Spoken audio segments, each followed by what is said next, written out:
G'day guys, this is Liam here, and today I thought I'd do a bit of a different sort of video. This time it's a bit of a tutorial type video where I will be turning an area of the layout into a loading bank.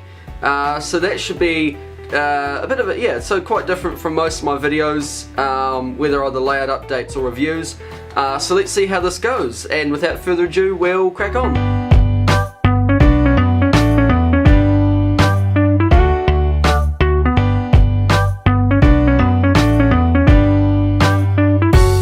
So the area we'll be looking at today is this wee area here.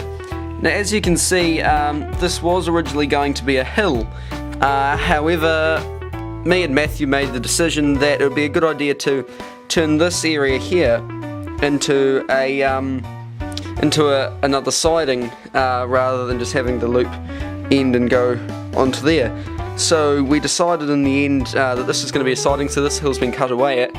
And we now decided why not actually use this space here for a wee loading bank, just to add to the yard facilities, and of course add a bit more extra interest without the scene being too cluttered. So that's what's going to be happening here, and that will be the focus of the video. So for this little exercise, all we're going to need is a chisel like this one here. And all we're going to do is chisel away at all the little pieces, and then we'll be good.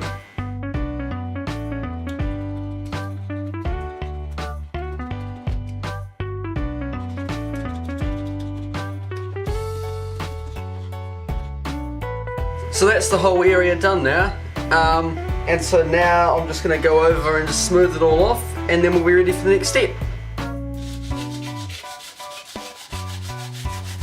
So now what I've done is I've cleaned off this whole area, and now what I need to do is I need to find a piece of an off-cut bit of timber. I've got plenty of them, that's long and straight. I really need to mark out also where this will come to, so I'll do that now. I'm thinking maybe it should come to about here, and so I need to find a bit of wood that's long enough to meet that, and then cut it to shape. Unfortunately, when I first made this, the road was originally going to curve around, so I did make this piece here curved as well. I will actually have to obviously manipulate the bit of wood so that it fits against that, so it fits nicely, but that's not really a big problem. That's an easy fix, so I will be doing that now. So what I've now done is I've now taken this piece of offcut, it's a bit of ply, and I've marked on it the size that it needs to be. Now, as you can see, I've accounted for that corner, and so what I'll do now is I will cut this out with the old jigsaw, and I'll come back to you guys once it's cut out. So here's our piece cut out now, and it seems to fit quite well. So what I'll do now is I'll stick this down with a bit of the old PVA, and hopefully that will be enough to secure it to the baseboards permanently.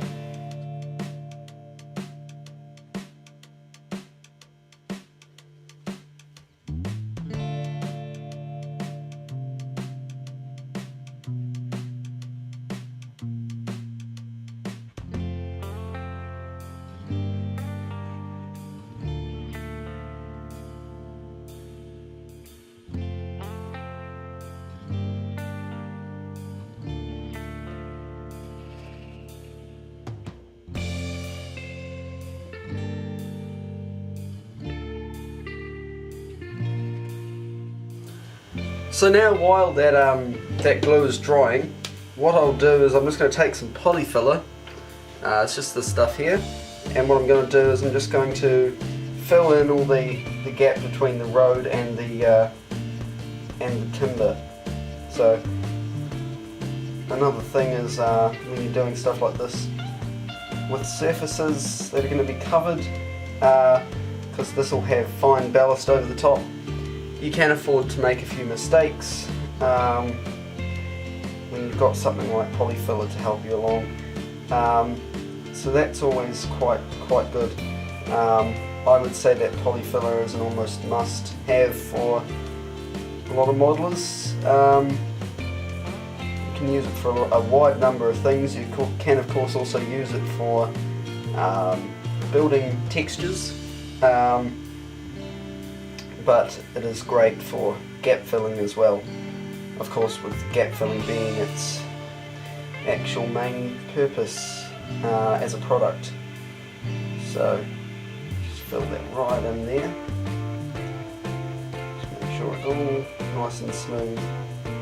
And if it doesn't stick too well, like it isn't here, just on this wee bit here, what I do is I just wet my finger and smooth it out, because it liquefies it a bit more and it helps it to flow a bit, because at the moment it's about the consistency of sort of I don't know what you'd call it actually. It's kind of a funny consistency. It's like damp icing sugar. So if you wet your finger, it really smooths it right out, helps it flow a bit better. So I'm just going to do that and then I'll come back to you.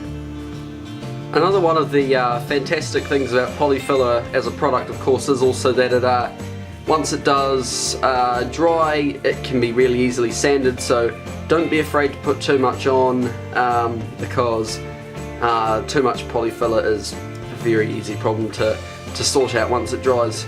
So I'm going to let mine dry, and I think I'll end this video for now. I'll get back to you in part 2, which hopefully shouldn't be too far away. So thanks for watching, guys. If you enjoyed this, please remember to like, comment and subscribe, and we'll see you in the next video. Bye for now.